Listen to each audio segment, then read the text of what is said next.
Y aurait-il lieu de s'inquiéter de la place de l'éthique dans le système actuel de santé, alors même que la certification des établissements par la Haute Autorité de Santé affiche parmi ses thèmes les droits des patients? L'éthique apparaît ainsi comme une nécessité institutionnelle, placée sur le même plan que le management et que la prise en charge des patients.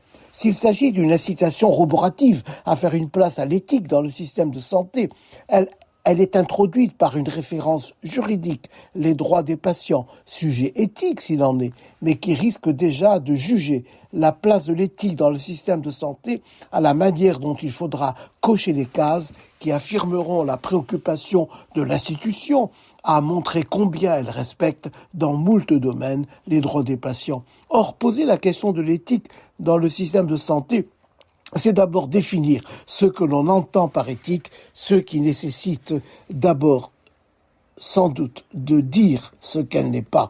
L'éthique n'est pas le droit, certes l'éthique inspire la loi, mais l'éthique renvoie à d'autres exigences qui interrogent le personnel de santé et qui interrogent conjointement l'institution ou le système, donc le management d'une part et la prise en charge des patients d'autre part. La place de l'éthique se mesure d'abord à une question conjointement posée par le système et par les soignants.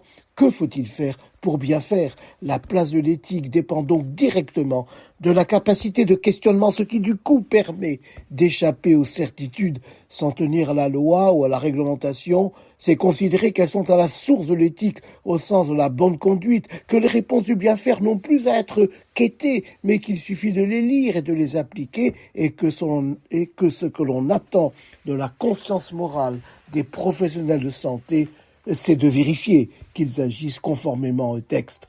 Or, la place de l'éthique, sa vraie place, se mesure paradoxalement au sentiment d'insatisfaction. Ce sentiment exprime une angoisse éthique, c'est-à-dire le souci de ne pas voir les soins se détériorer, que ce soit dans leur dimension technique ou dans la qualité de la relation humaine qui leur sert d'écrin. La place de l'éthique se mesure ainsi à la chance qui est donnée au discernement de conflits de valeurs, car ce discernement peut jouer dans des tensions entre l'utilitarisme qui génère des décisions collectives visant le plus grand bien pour le plus grand nombre et la pratique du soignant centrée sur la personne et non sur le groupe et qui plus est sur la personne malade, donc en situation de vulnérabilité.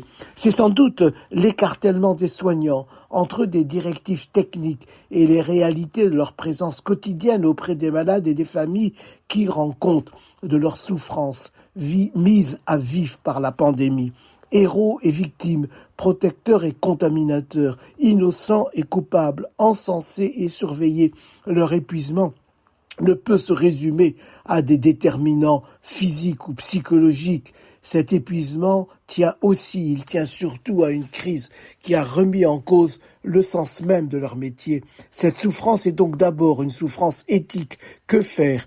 Que fallait-il faire? Que faudra-t-il faire pour bien faire et pour viser une vie bonne, une vie en quête incessante d'accomplissement?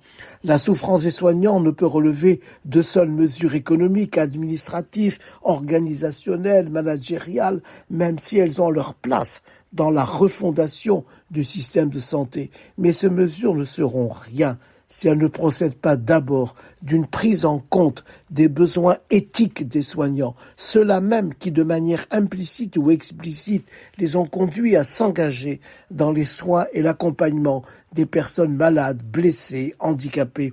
Sans une prise en compte résolue de ces besoins éthiques des soignants, c'est le système de santé lui-même qui, en dépit des progrès techniques, restera, et pour longtemps, en souffrance.